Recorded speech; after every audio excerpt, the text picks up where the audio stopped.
প্রিয় শিক্ষার্থীবৃন্দ, আমি এখন প্রেজেন্ট কন্টিনিউয়াস টেন্স থেকে আপনাদেরকে কিছু পরামর্শ দেওয়ার চেষ্টা করব। আশা করা যায় এই কন্টিনিউয়াস টেন্সের প্রবলেমটা আজীবনের জন্য সমাধান হয়ে যাবে। তো দেরি না করে আসুন আমরা কি বলি সেটা শুনি। আচ্ছা, এখানে দেখেন লেখা আছে present continuous tense, future continuous tense এবং পাস্ট কন্টিনিউয়াস টেন্স। তো কন্টিনিউয়াস শব্দের অর্থ আপনাদেরকে আগে জানতে হবে। কন্টিনিউয়াস শব্দের অর্থ হচ্ছে কোনো থামাথামি নেই, অর্থাৎ চলতেই আছে চলতেই আছে চলতেই আছে। এখন দেখেন এই যে কন্টিনিউয়াসটা আপনারা বলছেন থামাথামি নেই, আমি বলছি থামাথামি নেই, চলতেই আছে। তো সেটা নয় হলো প্রেজেন্ট কন্টিনিউয়াসের ক্ষেত্রে যে চলছে, চলমান আছে, দেখতেছি আমরা সব কিছু চলতেছে। আচ্ছা, যদি চলিতেছে হয় একই ক্ষেত্রে আমরা যদি বলি যে রানিং, যেটা রানিং অর্থাৎ চলিতেছে মানে রানিং। তো রানিং মানে কি? চলছে বা চলমান। তাহলে এই যে আমি আপনাদের সাথে কথা বলতেছি, দিস ইজ কন্টিনিউয়াস। তো আপনার মানের দিকে খেয়াল রাখবেন, কন্টিনিউ হচ্ছে মানে কন্টিনিউ মানে চলছে। তাহলে কন্টিনিউ যদি হয় তাহলে রানিং বলি না, দেখেন তো রানিংয়ের লাস্টে আইএনজি আছে না? তাহলে কন্টিনিউ হলেই কোনো কিছু থাকুক বা না থাকুক আপনারা যেখানে আইএনজি দেখবেন সেটাই কন্টিনিউ। সব কথা, একটা শর্ত। দ্বিতীয়ত এইটার সাহায্যকারী ভার্ব কি? তো তখন আপনারা দেখবেন এম, ইজ, আর। আচ্ছা, ভালো কথা, এম ইজ আর। আচ্ছা, আপনারা কি জানেন যে এম ইজ আর এর ফিউচার ফর্ম কি, পাস্ট ফর্ম কি? ওই যে এটা হচ্ছে ভার্ব 1, ভার্ব 2, ভার্ব 3। আচ্ছা, ভার্ব 2 হচ্ছে ওয়াজ, ওয়ার, আর ফিউচার হচ্ছে শ্যাল বি, উইল বি।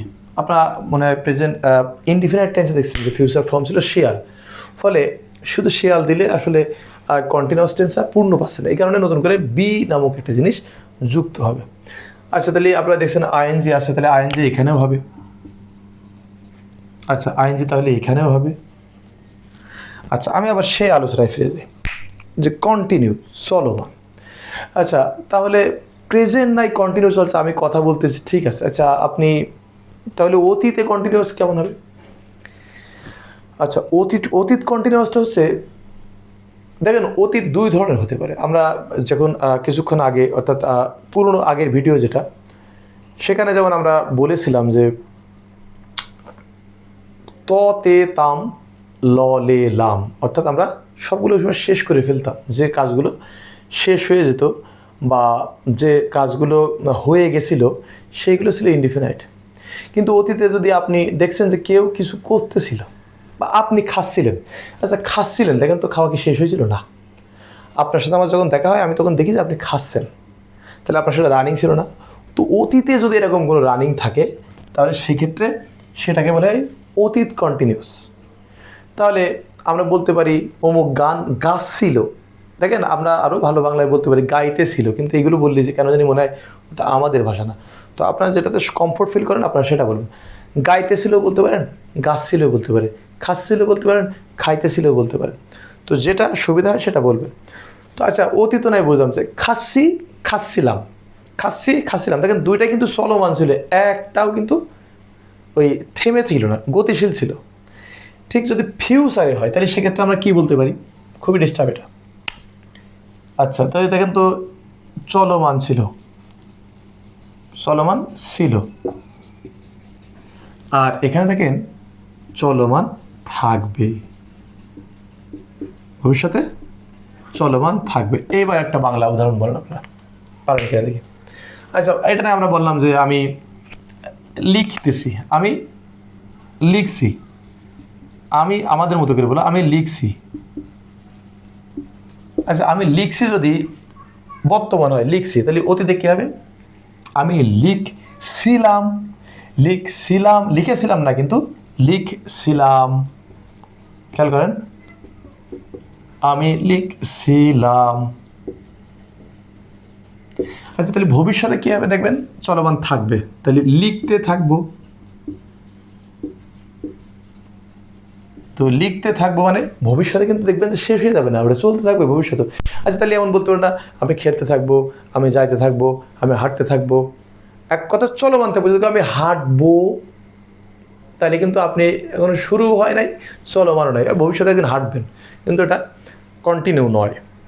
আচ্ছা আবার যদি বলে আমি হেঁটেছিলাম, একেবারে আপনি টেনে একটু বোঝাতে চাচ্ছেন যে কন্টিনিউ ছিল, না না ছিলাম মানে সব হয়ে গেছে। কিন্তু যদি আমি হাঁটছিলাম তখন দেখবেন যে আপনি রানিং ছিলেন, আপনার সাথে যখন দেখা হয় আপনি তখন হাঁটছিলেন। আচ্ছা আর ভবিষ্যতে আমি অনেককে জিজ্ঞেস করেছি বলতো ফিউচার কন্টিনিউয়াস টেন্সের একটা বাংলা কী হবে, অনেকেই বলতো যে আমি খাবো, একালি পরিমাণ টান একটু বেশি দিয়ে তারা বোঝানোর চেষ্টা করতো যে এটা কন্টিনিউ থাকবে। আসলে তারা আপনি যদি ভবিষ্যতে কোনো কিছু করতে থাকবেন, ধরুন আপনার সাথে আমার দেখা হয়েছে আপনি পড়তেছেন, তখন আমি বললাম যে আমি আপনার সাথে, আপনি যখন পড়তে থাকবেন তখন আপনার সাথে দেখা হবে, তারপরে আপনি পড়ারত অবস্থায় থাকাটাই হচ্ছে আপনার ফিউচার কন্টিনিউয়াস টেন্স বলে। তো সেক্ষেত্রে আপনি এই যে আমি লিখছি এটা কি হয়, আচ্ছা আমার ক্ষেত্রে এম হয়, আই অ্যাম রাইটিং। আচ্ছা যদি আই অ্যাম রাইটিং হয় তাহলে আপনি এটা যদি আমি লিখতে থাকবো তাহলে কি আই শিয়াল বি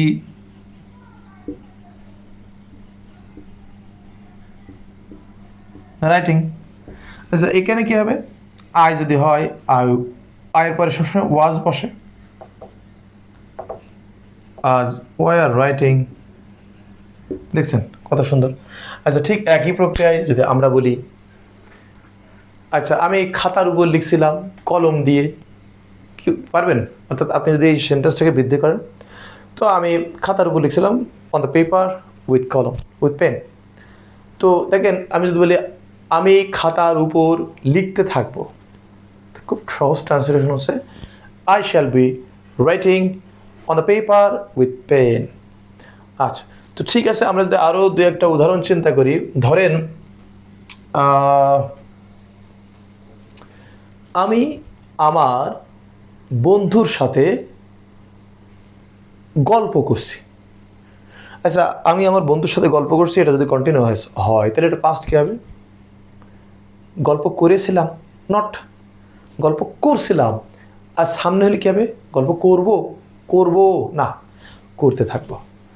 ফলে আপনি যদি এই থাকবো, করছিলাম এরকম যদি বুঝতে পারেন, তাহলে সেক্ষেত্রে ফিউচার কন্টিনিউয়াস, পাস্ট কন্টিনিউয়াস এবং প্রেজেন্ট কন্টিনিউয়াস হিসেবে পরিচিতি পাবে।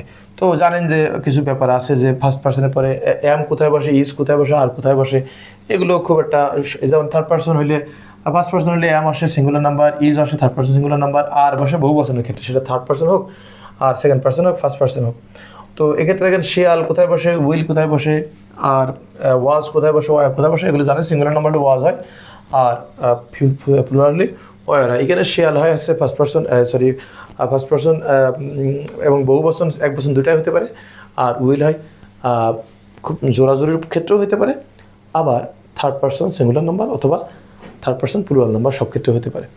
তো আশা করি এই যে ছোট্ট বিষয়টা আপনারা এখান থেকে প্রেজেন্ট কন্টিনিউয়াস টেন্স সম্পর্কে ধারণা পেয়েছেন। আপনারা এভাবে বাসায় অনেক উদাহরণ প্র্যাকটিস করবেন, আশেপাশে যা হচ্ছে সেইগুলো নিয়ে কথা বলবেন।